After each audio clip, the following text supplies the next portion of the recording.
Do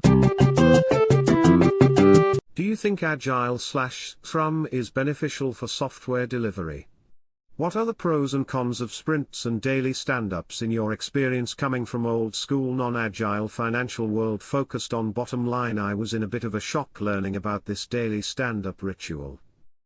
Besides being a dream for micromanagers, it seems to be more about signaling progress versus actually making progress.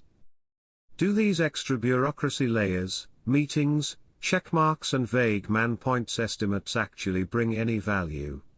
I just don't get it why developers like Scrum. The whole thing was designed to give non-technical people more power over the ones who spent a lifetime honing their craftsmanship. Standing around a table in the morning like assholes is not my idea of fun. Same for the product owner concept. If I develop something, I am the owner.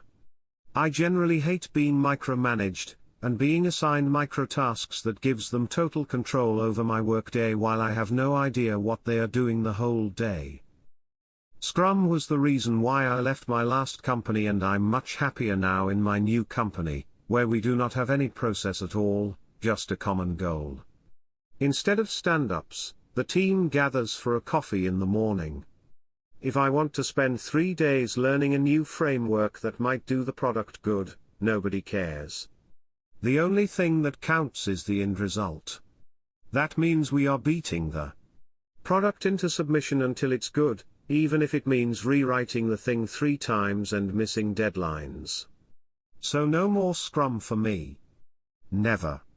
I have totally opposite experience from what you wrote. We have fast changing application and we use Scrum and sprints to fend off business people.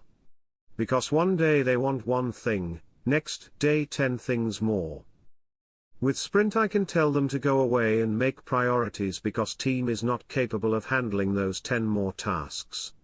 Which in turn makes it predictable for business people because they know my team will be able to put those 10 things in next sprint, if those are so important, which later always turns out not really, and have it ready in production in 4 to 6 weeks.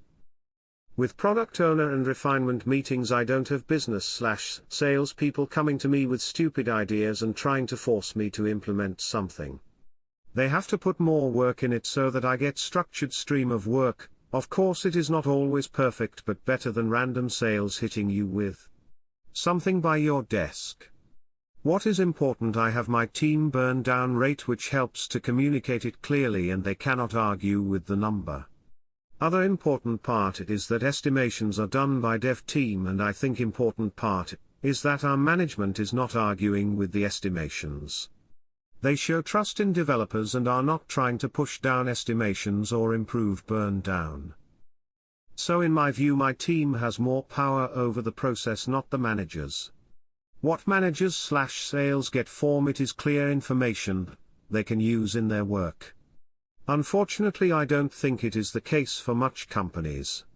Greater than if I develop something, I am the owner. Funnily enough, it's precisely this attitude which has led to the creation of the product owner role, and Scrum in general. Most developers I know are emphatically not good product people, despite what they may think. A good product owner is quite difficult to find, as they need to combine a user-centric view of what the product needs to be. 2. A business-centric view of what needs to be released, and when. 3. A developer-centric view to make the best product, from a programming perspective, and looking towards the long term. Greater than that means we are beating the product into submission until it's good, even if it means rewriting the thing 3 times and missing deadlines. This is all well and good until a competitor launches before you, with an inferior product, takes all your market share, and when you eventually launch you're having to play catch-up trying to steal clients. Meanwhile the competitor is reinvesting their initial revenue in making their product better to match yours, which means they keep their clients, keep getting revenue, investment, etc. You may have a better product, but you'll end up going bust. I found this really depends how Scrum is implemented. Personally as a developer I like several features of Scrum, regular retrospectives, for improving the process. Regular demos, for having a continuous process showing value and that we are aligned with the company's goals. Anybody who thinks the development team have done nothing for the last X months can simply be pointed to the demo recordings page on the intranet. Some kind of short regular meeting throughout the sprint to update the PO, daily stand-up, but does not necessarily need to be daily, or standing up, who can reset expectations, as opposed to announcing at the last minute it won't be ready. And a regular planning session with the product owner to work with them to figure out how to bring value to the business quicker, push back on things that aren't that valuable, etc. But of course this really depends on how the process is implemented, and the environment you're in. If retrospectives and demos are often cancelled because we need to ship this feature to this customer now, if the daily stand-ups become all about why is this not done yet, how much longer will it take rather than an honest peer-to-peer are we on track for delivering this, what does the PO need to find out / inform stakeholders of / what blockers are there and the PO doesn't include development staff in the backlog refinement and just dumps tasks on the development team, then yes, you will have an experience that sucks.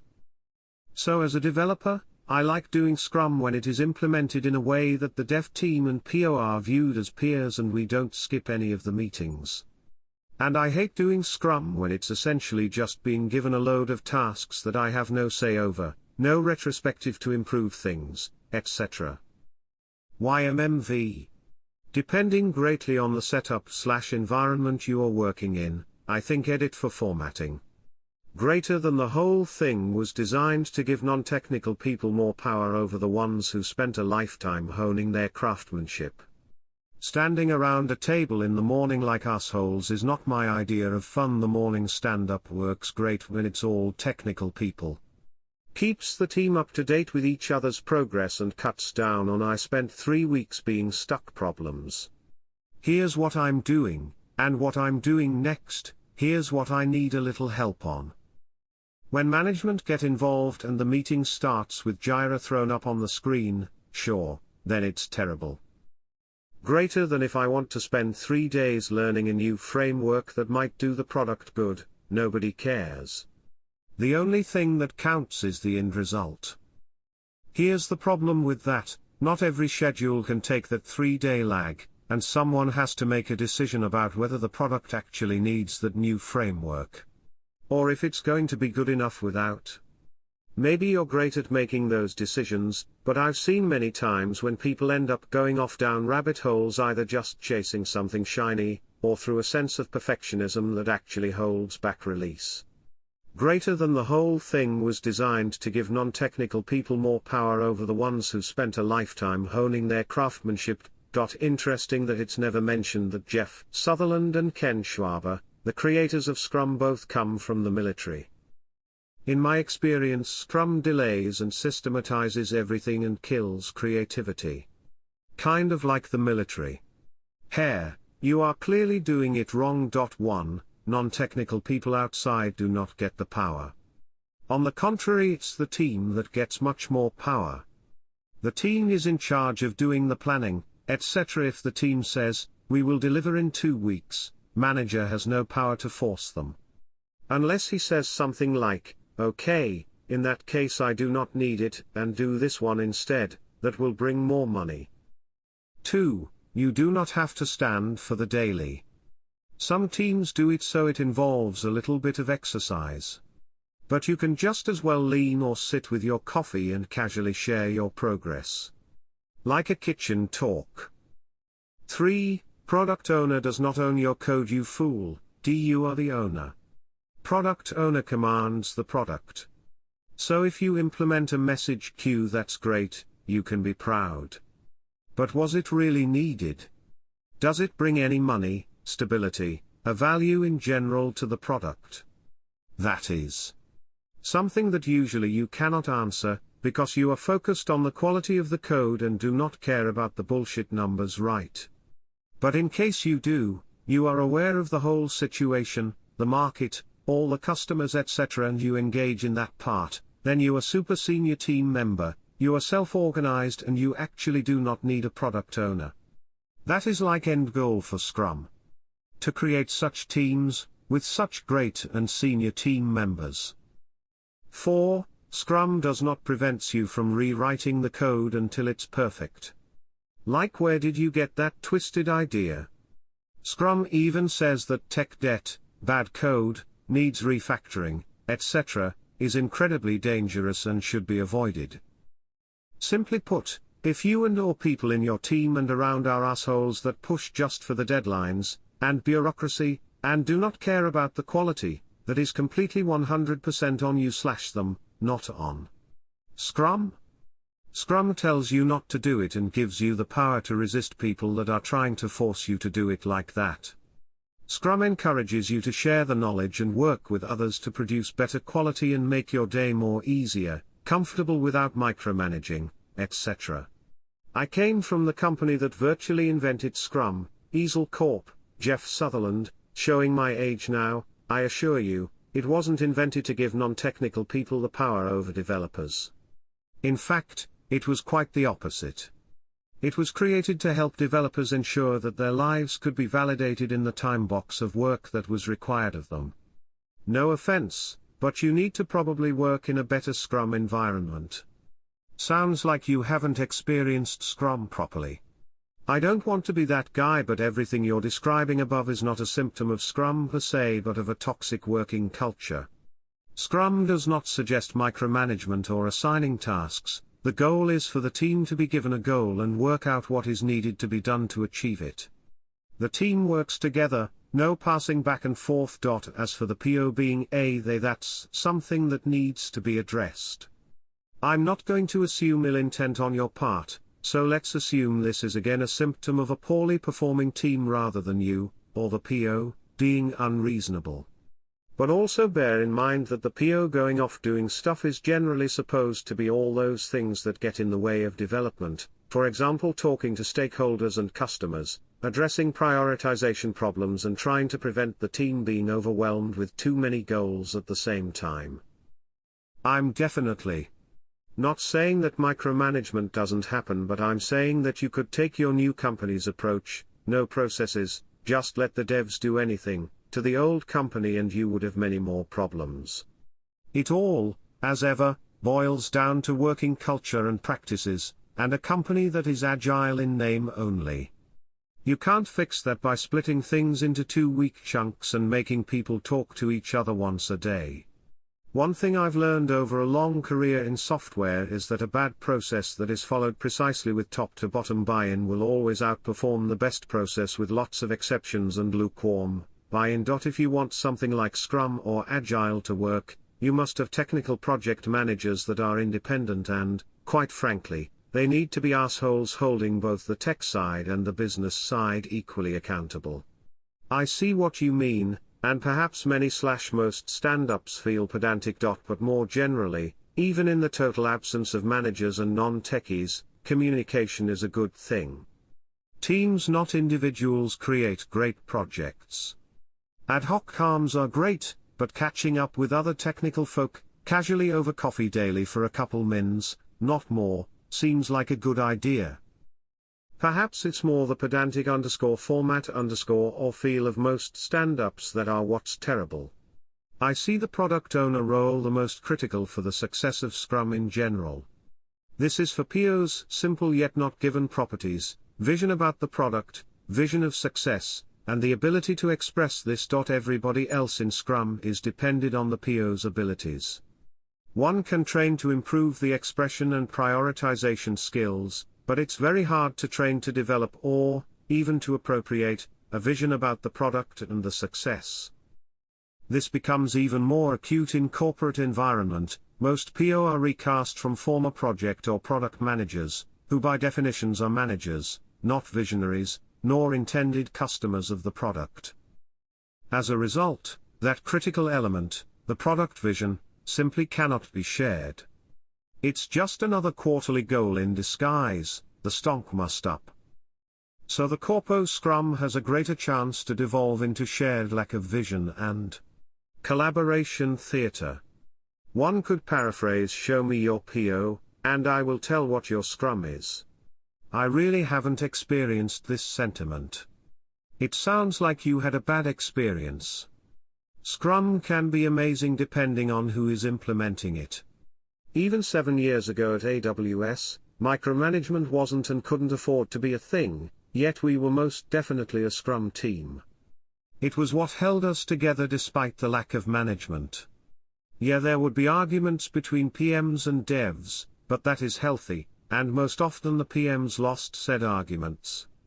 Everyone was placed adjacent to one another, and I adjacent to the project manager, which gave ample time for arguments, but in a way that was better for the team as a whole. It introduced a sort of democracy with continual meetings to ensure that we were working efficiently at any given time. Agree completely. For a period of time I was working Scrumless and quite happy with it. Got a new manager and some new tech leads join, and suddenly we need several stand-ups, scrums, and check-ins because they don't know how else to figure out what's going on. It sucks. I've never witnessed I'm having trouble on this, greater than oh I ran into that before. Have you seen X in an official Scrum? Official Scrums are just status updates for your manager/other authority figure. We're also cargo culting other processes, sprint planning, that don't even fit in with how our company does planning. We do everything quarterly, most tasks aren't really reassignable, so it's just a shaming session for people who underestimated task lengths or are running behind. But, ironically, you are being agile in this new role. I mean, the term is so elastic it is hardly meaningful, but if you have a high-skilled team, with clear shared concrete goals, producing code at pace, where the code is the measure of progress, then that meets pretty much all the things that got written down in the manifesto. The fact that the manifest is just an observation of what we all know, how it feels to do really good work in a team, well, great. The problem with agile work life is that it's hard to get all those pieces together and just as hard to maintain. I think programmer anarchy is closest to the right idea. Get a bunch of skilled programmers together and give them a direction.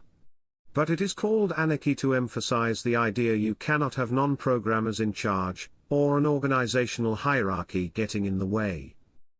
Changing that is what derails almost all agile projects. It's why acqui-hires fail to keep the esprit core, it's why startups slow down as they grow, it's why steam engines were great before the factories, it's humans aren't good at letting emergent order handle their day-to-day lives.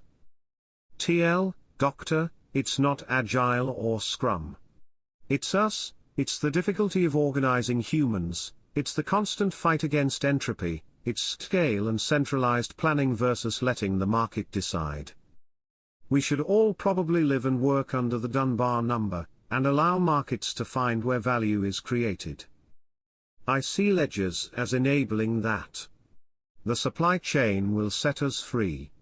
Actually, Scrum was designed to make software dev teams less dependent on management. The problem you describe arose when consultancies decided that this is something that can be wrapped in a PowerPoint slide deck and sold as more results faster to top management for $. That being said, I do not think from your description you have experienced either Scrum nor Agile. Your experience is not about Scrum, but about a poorly implemented management. The process or tools proposed by Scrum, or Agile, is there to help the team, and allow to do, make their magic, not to micromanage and assign tasks. Your previous team clearly failed at it, or we should say it succeeded at using a trending keyword to make their own agenda. Your new team example doesn't seem much better to me, even though the freedom you like is what should be. The lack of process can't work in any reasonable even middle-sized team. The process is not about slowing you down or giving power to management, it should be there to help you as a team member keep the vision and target, and sharing.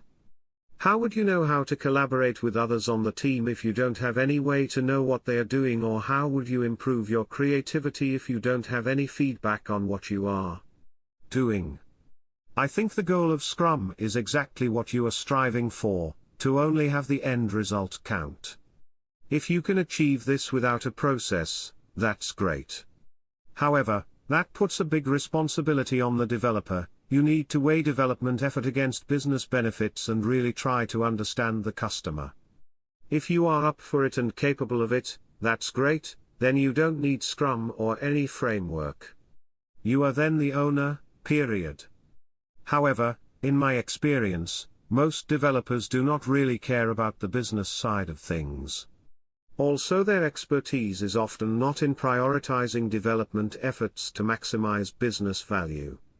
So I can completely understand what you are saying, but most developers are not you, in my experience, and they do not naturally own the things they create. Sounds like zombie Scrum. A good Scrum team will be self-driven. Micromanagement from external sources is an anti-pattern and usually means you have a poor Scrum Master who doesn't understand that their job is to protect their team. Greater than in my new company, where we do not have any process at all, just a common goal. Instead of stand-ups, the team gathers for a coffee in the morning. If I want to spend 3 days learning a new framework that might do the product good, nobody cares. The only thing that counts is the end result. That means we are beating the product into submission until it's good, even if it means rewriting the thing 3 times and missing deadlines. So no more Scrum for me. Never. I love this. Mind sharing the name of the company? It forces junior engineers to communicate, which is great when you're still learning. Also, some people really need microtasks. Emo, Agile produces worse software, but when done correctly with a reasonable boss, the work environment it produces is much simpler socially. I think you need to separate Agile from Scrum, to be honest. Agile is at its core just some suggestions for teams to work well together. There are no stand-ups or sprints or whatever. Scrum was created by one of the creators of the Agile Manifesto as a way to see consulting/training around the Agile idea. Timeframes may differ a bit, but they were linked. There is an interview/article by one of the creators of the Agile Manifesto, Kent Beck maybe. We'll try to dig it up and edit the answer if I find. Greater than was Robert C. Martin, see below, where he explains a bit the story and compares it to Agile, and basically says Scrum has nothing to do with the original Agile Manifesto. On a personal level, I hate Scrum. The stand-ups, the sprints, the retros or grooming, or whatever they have nowadays. It is literally one of the first questions I ask in an interview about their processes and excuse myself from the process if I see if they follow it. It may work for others, but for me personally, I hate it with a fervor. Though I agree with the Agile Manifesto, though, unfortunately it isn't very manager-friendly, so you usually get Scrum instead. Edit, link to a reference to the article, can't find the original but found this. I found the retrospectives to be the most valuable part of the Scrum ceremonies, taking the time to talk through what could be improved etc. Stand-ups tend to be too much of a status report to the manager and are more valuable when it's the developers talking between themselves and sharing knowledge of their work. My biggest dislike for Scrum is how managers can use it to turn Agile into basically a MS project plan from the estimates. Scrum is basically warmed-up Taylorism 1, for the 21st century, couched in buzzwords like sprints and retros.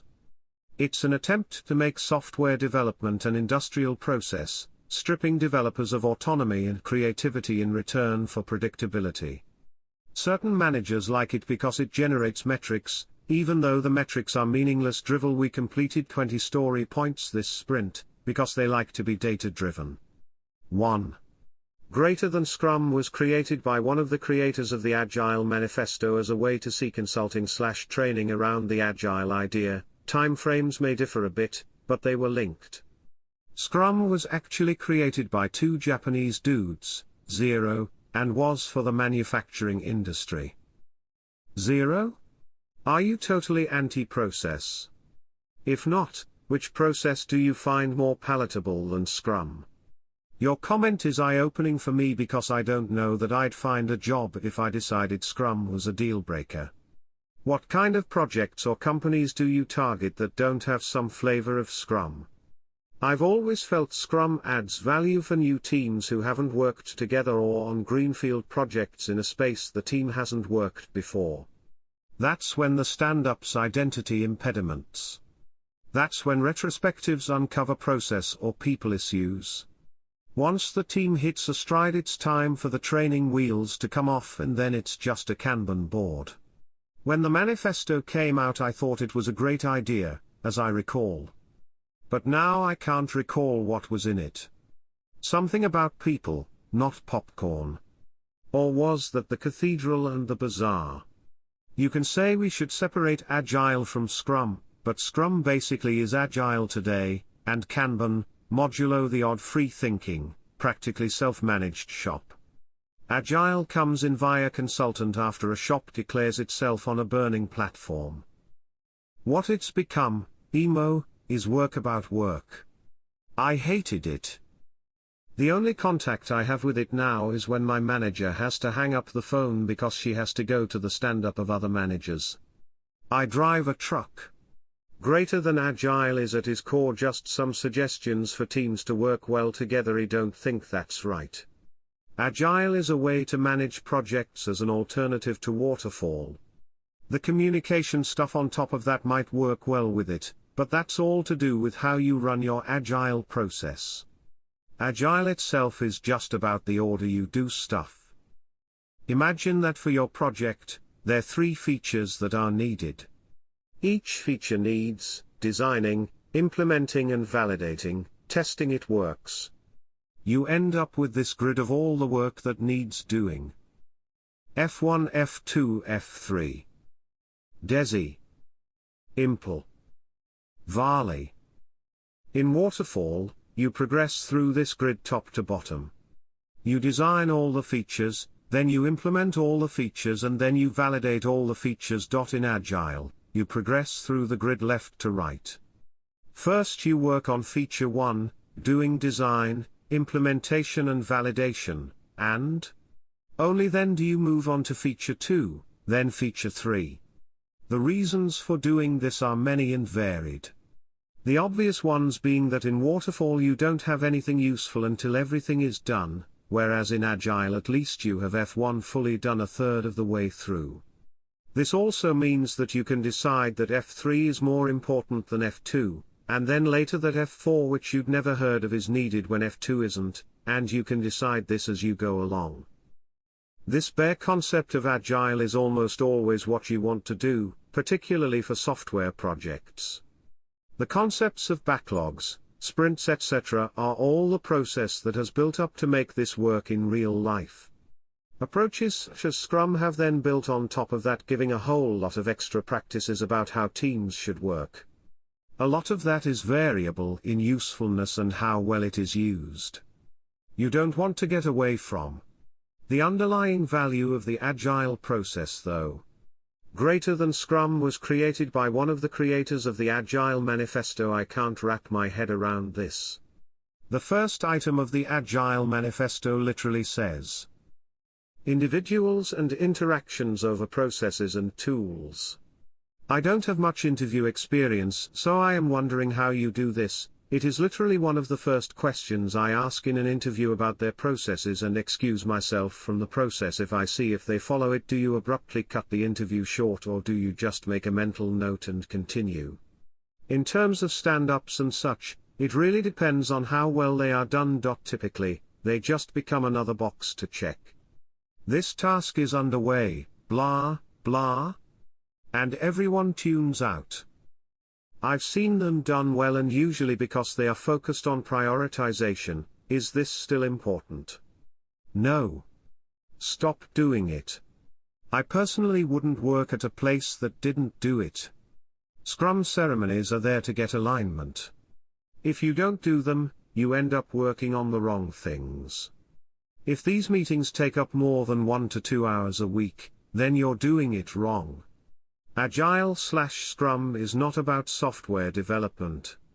It's about business agility, managing uncertainty, and being able to adopt what you're doing to new information and new market situations. You can't design, review and test new product designs in a Word document.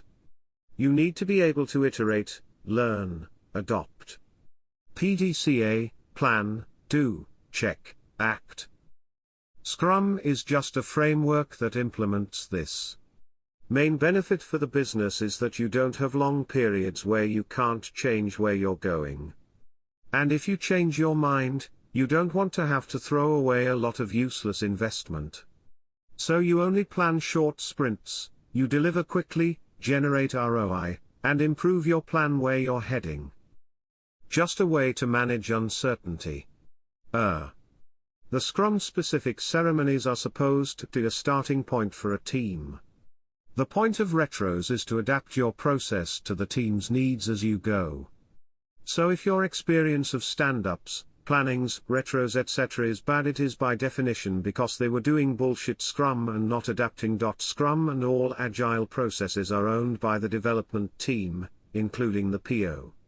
If they're imposing a cost and not bringing value to the developers, you're supposed to change them. I've never felt like a stand-up with your manager type person present is ever net helpful. Stand-ups just implicitly become what did you do yesterday that justified 10% of your bi-weekly paycheck at some level, and people end up talking to the manager rather than to each other. I'm sure some super special orgs out there can counteract this with their incredible non-toxic culture and such. Most cannot. Ones that explicitly think they can almost certainly actually cannot. If it's solely the ICs, I think that's where it can be good. People feel a lot more free to not say anything if they don't have any blockers and don't need to put anything to the team. It's much easier to get in and out and have a high bandwidth discussion. I've felt the most comfortable where we sat down once a week for an hour, went over the last week, and thought about the next. And we had an open door policy, not literally / physically of course, if you ever needed to discuss blockers or put things to the team. Stand-ups happened naturally, about once or twice a week, where people would accrete into a stand-up in the middle of our pod discussing something that was so interesting / relevant that it naturally drew us out of our offices. Maybe that was just the only time where we finally had the team and the process mesh on a natural level, and it doesn't prescribe this as the way to do it for anyone else. But damn did it work for us, for at least 2 years, before the org changed enough that our team didn't really exist as the same team anymore. One thing I have never enjoyed was that the big boss wants this project done ASAP, have stand-ups every day to make sure it gets done as fast as possible. That and everything related to it was awful. A good team can make any process work, just like a bad manager / team can destroy the best process. I've done daily stand-ups / check-ins either end of day or first thing in the morning for nearly my entire career. I've also been fortunate enough to have good team members and technical management, prior to being management. I have always found them helpful, particularly when people get stuck. Of course someone can always shout "I'm stuck" and hope the right person hears, but I've lost count of the times someone in the stand-up that likely would not have seen this person's problem says, "Oh, I've seen that, do this." And that includes possible management. Also, many people don't want to say they are stuck or don't know something. While not automatic, this does provide a scheduled block of time to speak up. I've worked with many great engineer people who had tendencies to go down rabbit holes. A daily check-in made micromanagement unnecessary because it forced someone to think about what they accomplished and where was it headed. Finally, it's okay to say nothing was accomplished yesterday. Shit happens, we all know it. Agile / Scrum is great if done properly. Most of the industry is doing it wrong / cargo culting the wrong thing. Non-technical managers, or worse, CS grads whose goal was to stop coding 4 years into their careers, took the parts of Agile they liked and made it into a micromanagement strategy to justify their work. Agile was written at a resort by 10x engineers for 10x engineers. Flat organization and high ownership, meaning these guys have a stake in the company. Trying to blindly copy it to highly hierarchical cost center software shops is a recipe for disaster where the only ones making money are the Agile consultants. Honestly, I feel like a team that communicates healthily in channels on Slack kinda defeats the entire purpose of stand-ups. At my current job, we even have the customers for my team in Slack channels and they are highly communicative, So honestly it makes the whole Scrum model seem just a waste of time when I can start a question/thread right in Slack with the product owners/customers. According to Scrum, the manager should not even be present during the daily stand-up. More precisely, in Scrum there is actually no such thing as a manager. But often the manager is a replacement for product owner. However, the product owner should not be present during the daily stand-up. It should only be developers talking to developers, with Scrum Master acting as a moderator, essentially reminding everyone to keep it short. Greater than I've felt the most comfortable where we sat down once a week for an hour, went over the last week, and thought about the next. In Scrum, this is called retrospective, and is considered the only non-optional part. Ironically, in most companies this is the only part of Scrum that gets removed as a waste of time. Greater than one thing I have never enjoyed was that the big boss wants this project done ASAP, have stand-ups every day to make sure it gets done as fast as possible. This is what Scrum is explicitly against. The big boss should not even be involved, the developers should be talking to the customer directly. The customer decides what is the highest priority, but the developers decide how long it will take. The entire purpose of planning is to negotiate this, like the customer says I want X and Y, the developers say we can't do both in 1 month, but either of them is doable alone, which one is more urgent for you? The customer says in that case, I want X, and the developers say okay, let's meet in a month, you will have X, and we will show you a demo. I thought this way when I started working, but I'm grudgingly coming around. It's easiest to keep a house clean out of respect for the people you live with. It's easiest to consistently dress and groom well when you're meeting people whose opinions you value. It's easiest to stick to exercise when it's an appointment with other people. You will cook and eat best in social and family meals. A little bit of social exposure helps everyone to be their best selves. Mad respect to people who truly don't need this. But it makes sense that the workplace is adapted for those who do. At my last full-time position in the corporate world we were doing Scrum well. The daily Scrum was short and not for any manager, team members shared quick updates and blockers with each other. Before we had Scrum enforced, all the dev teams suffered from chaos caused by product owners constantly changing priorities mid-sprint or adding just one more feature several times during the sprint, so once the product owners agreed to stick to Scrum the team was able to enjoy some sanity in their work. You need to understand the mechanism and purpose behind Agile.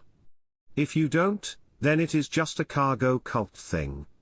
Software development and product development is one of the hardest things to do right now. You need many independent people working together with deep unplanned collaboration. How do you do that? I'm old and I worked at Angra when they decided to write a new release and everyone went off and worked on it for a year. It was right on schedule. Then they got together to release the product and found that each team had developed a component that failed completely to interoperate with any other components. Have you ever heard of Angra?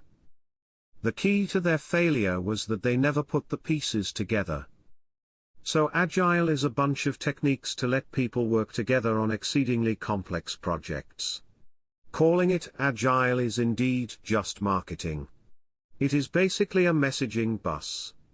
The idea is that those Angra people could have had some meetings to talk about how their components worked and things would have been better. Maybe not great, but better.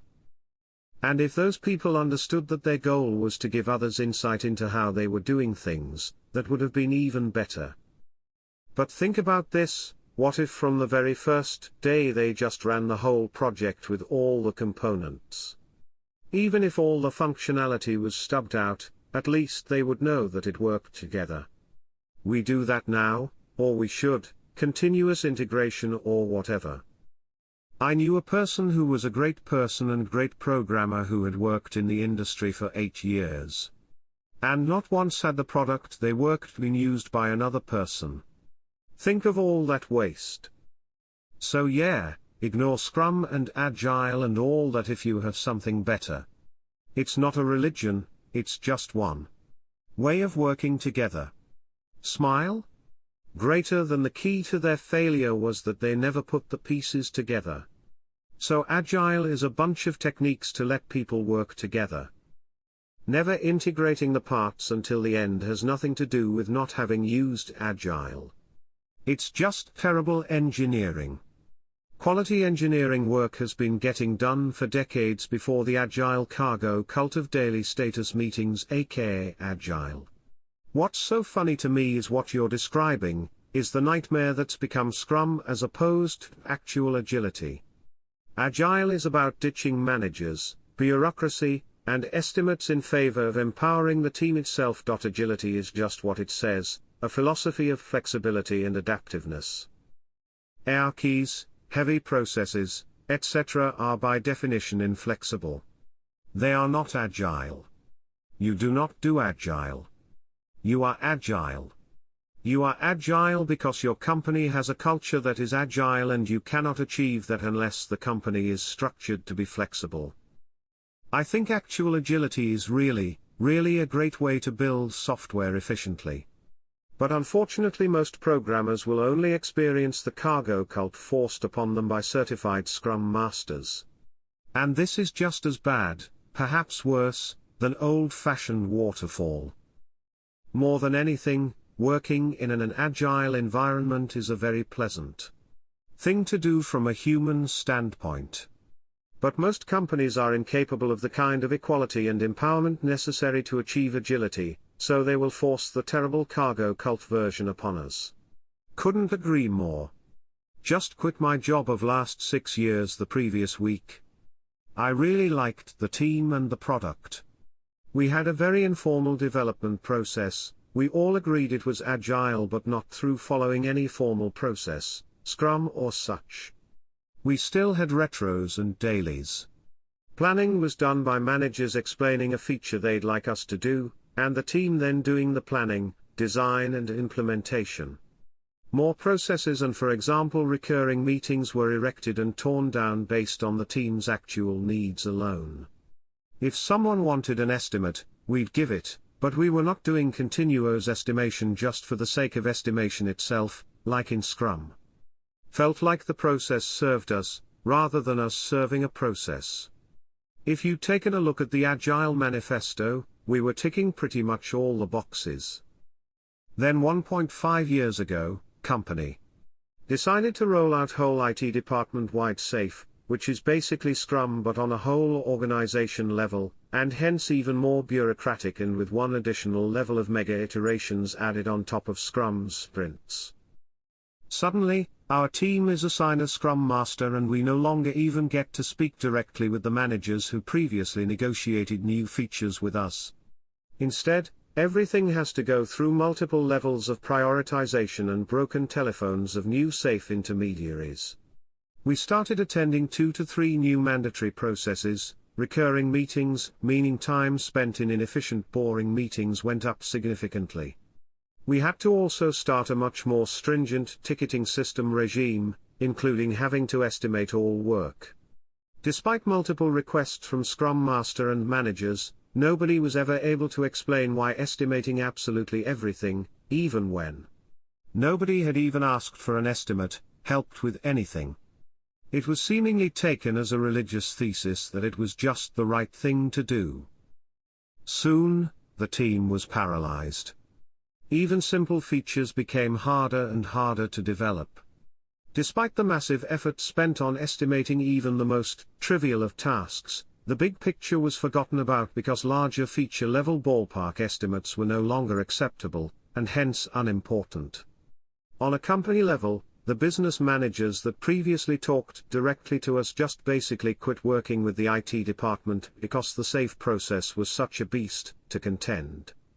It was easiest for them to just stop asking for new digital product features, and focus on non-IT projects instead.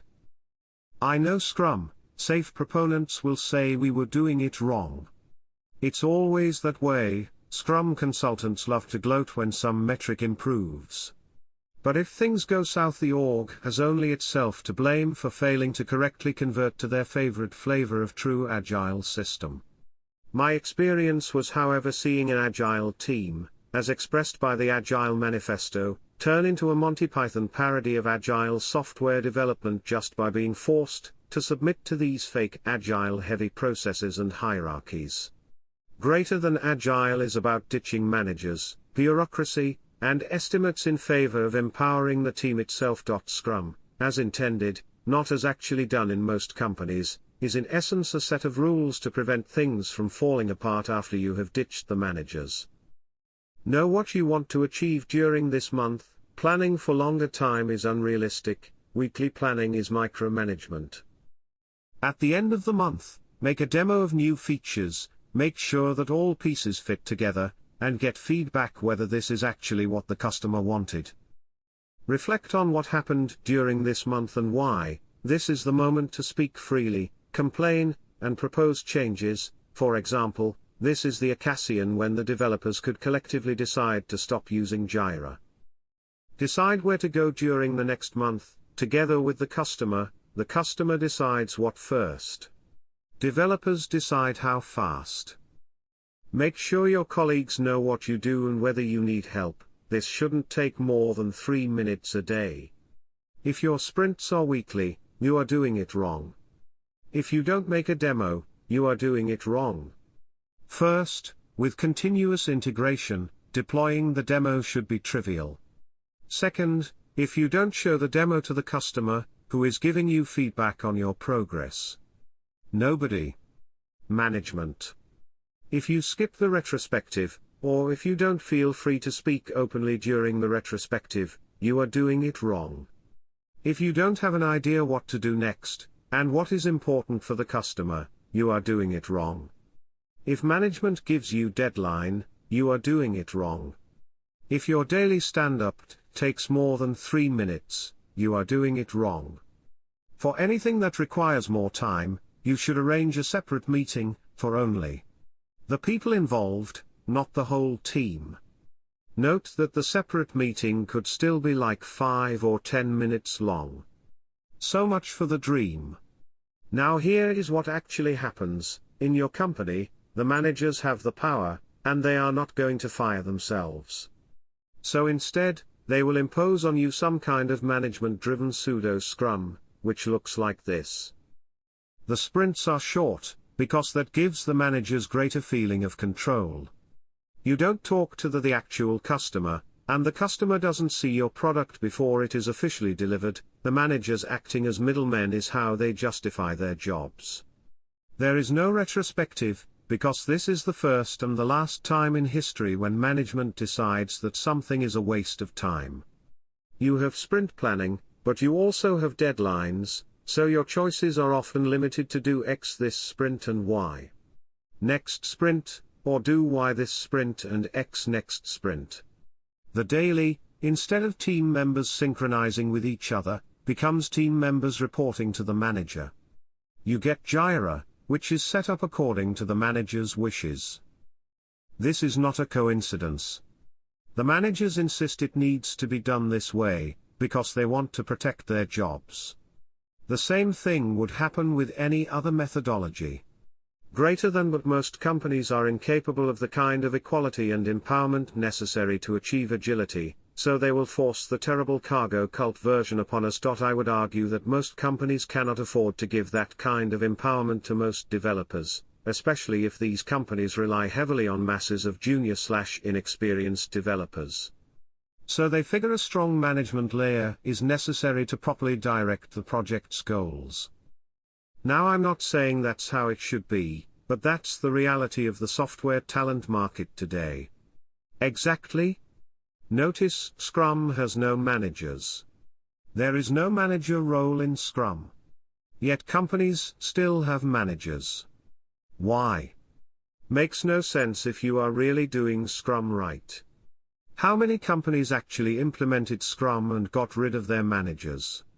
A lot of people misunderstand it, but what Agile says is basically that you should talk to each other more often and you should make smaller steps. So it's a yes from me. If you never seen this, you should read this ASAP. Because that's all there is to know about Agile. Obviously it takes a bit more time to really grasp how can you translate that to lines of code or building a deployment pipeline or shipping features, but if you understand these couple of lines, you already know enough about Agile development. I think Agile is best learnt by first failing a $1 million waterfall project. Kids today don't know what it feels like, explaining lawyers how you didn't feel the wind turning after spending 9 months delivering layer 1 and 2 and crossing your fingers that layer 3 will be a wrap-up. Once you have seen that, the less paperwork, more interactions, the add value not layers become a relief smile. Hey guys, this is the rogue YouTuber here. I recently had a big change in my life. I had a baby daughter. Here she is. If you could do me a favor and remember to hit the subscribe button and bang the bell, I'm hoping to really create a YouTube channel that really gets people excited and brings people the best, most interesting content collated from across the internet. I'm saving up to save my little girl to Carnegie Mellon Computer Science Department. So please remember to like and subscribe. See you next time.